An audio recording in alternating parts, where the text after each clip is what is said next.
Okay dear students, last में हमने drawbacks किए थे बार्टर एक्सचेंज सिस्टम के।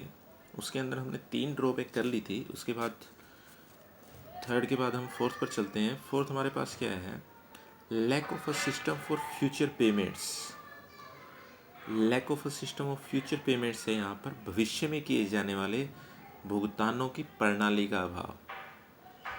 अब ये कहता है कि कुछ पेमेंट्स हमारे पास अगर देखा जाए, कुछ पेमेंट्स ऐसी होती हैं जो हम आज ना करके फ्यूचर के लिए डिसाइड कर लेते हैं कि फ्यूचर्स में ये पेमेंट की जाएगी।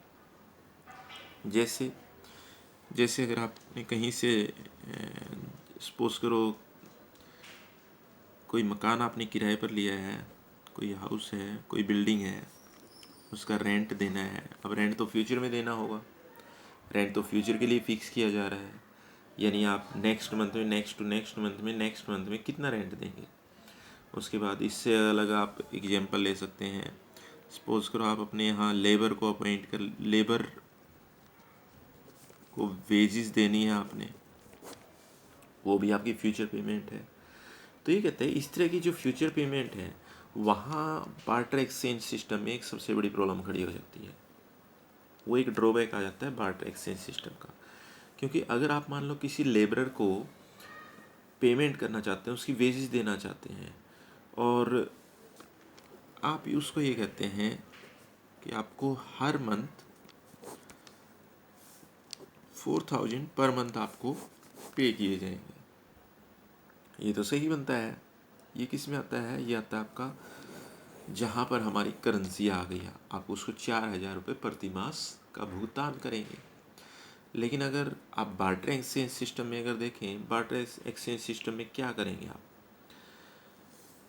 अगर आप लेबरर की जो लेबर है उसकी सर्विसेज लेते हैं, तो वेजेज में आप उसे क्या देंगे? वेजेज में आप उसे व्हीट देंगे, राइस देंगे, या आप उसे टेबल देंगे। दैट मीन्स कि आपको जो फ्यूचर पेमेंट्स हैं वो इनमें करनी पड़ेगी। अब कोई लेबर है, कोई मज़दूर है आपके पास, कोई लेबरर है, मज़दूर है आपके पास, आप फ्यूचर के लिए उसके साथ कॉन्ट्रैक्ट करते हैं अपने यहाँ काम करवाने के लिए। तो आप उसे ये कहते हैं कि मैं आपको काम करने के बदले में वहीट दूंगा। आपके पास वहीट है, आप उसे वहीट देने के लिए तैयार हो जाते हैं। बट वो कहता है कि मुझे गेहूं की आवश्यकता नहीं है क्योंकि गेहूं मेरे पास ऑलरेडी है। तो आपको क्या करना होगा? आपको फिर किसी ऐसे मज़दूर को ढूंढना होगा कि जिसके पास गेहूं की जिसको आवश्यकता हो, वो आपके लिए काम करे और बदले में आपसे गेहूं ले जाए। लेकिन ये एक असंभव सी बात है। इसीलिए कहा जाता है कि बार्टर एक्सचेंज सिस्टम जो है वो कुछ जगह पर आपका अप्लाई ही नहीं हो पाता। उसके बाद अगर देखें, difficulty of store of wealth. Difficulty of store of wealth है आपका धन के संचय की कठिनाई। धन के संचय की कठिनाई यानी धन के संचय में बहुत ज़्यादा समस्या आती है। अब ये कहता है कि अगर आपके पास मनी है या आपके पास करेंसी है, तो आप कितनी भी करेंसी स्टोर कर सकते हैं। जैसे कोई 10 लाख रुपए सेव करके बैठ जाता है, कोई 5 लाख रुपए सेव कर लेता है, कुछ ऐसे भी हैं जो 5-5 करोड़ रुपए भी अपने यहाँ स्टोर कर लेते हैं धीरे धीरे। लेकिन ये कहता है कि अगर हम बार्टर एक्सचेंज सिस्टम में देखें, बार्टर एक्सचेंज सिस्टम में क्या है? बार्टर एक्सचेंज सिस्टम में किसको स्टोर करेंगे आप? सपोज करो आप अपने यहाँ, आपके पास व्हीट बहुत ज़्यादा है, राइस बहुत ज़्यादा है, इनको आप स्टोर कर लेते हैं। स्टोर करने से होगा क्या? पहली चीज़ तो ये ज़्यादा टाइम तक स्टोर करके रखे नहीं जा सकते, इतना स्पेस किसी के पास नहीं होगा। दूसरा, अगर आप मान लो स्टोर करके रख भी लेते हैं, तो कुछ टाइम के बाद ये ऐसी आइटम होती हैं जो कुछ टाइम के बाद आपकी ख़राब हो जाती हैं।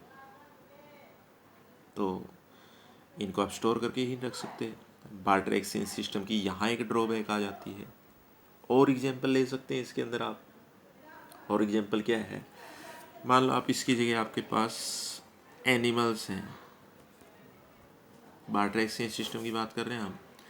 बार्टर एक्सचेंज सिस्टम है, एनिमल्स हैं आपके पास। आप एनिमल्स को भी स्टोर करके नहीं रख सकते। अब ये कहोगे कि सर एनिमल्स को स्टोर करके रख सकते हैं, कैसे? आपके पास ज़्यादा एनिमल हैं, उसके लिए ज़्यादा स्पेस चाहिए, ज़्यादा जगह चाहिए।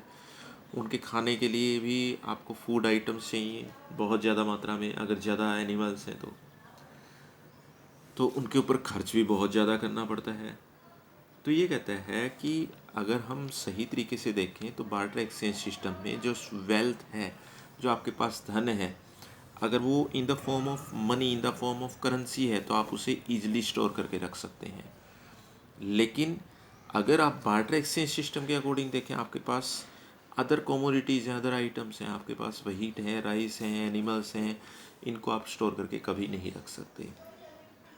तो ये एक समस्या आ जाती है कि जो धन या मूल्य है उसको संचित नहीं किया जा सकता, उसको इकट्ठा नहीं किया जा सकता। उसके बाद हमारे पास आता है जो नेक्स्ट हमारे पास आता है डिफ़िकल्टी। ये है आपके पास difficulty of transfer of value. इसे कहा जाता है मूल्य हस्तांतरण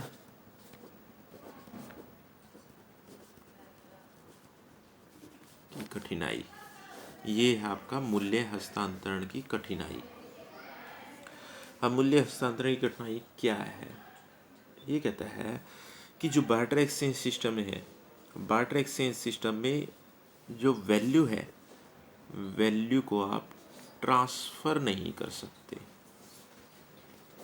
इसको आप ट्रांसफ़र नहीं कर सकते एक जगह से दूसरी जगह पर।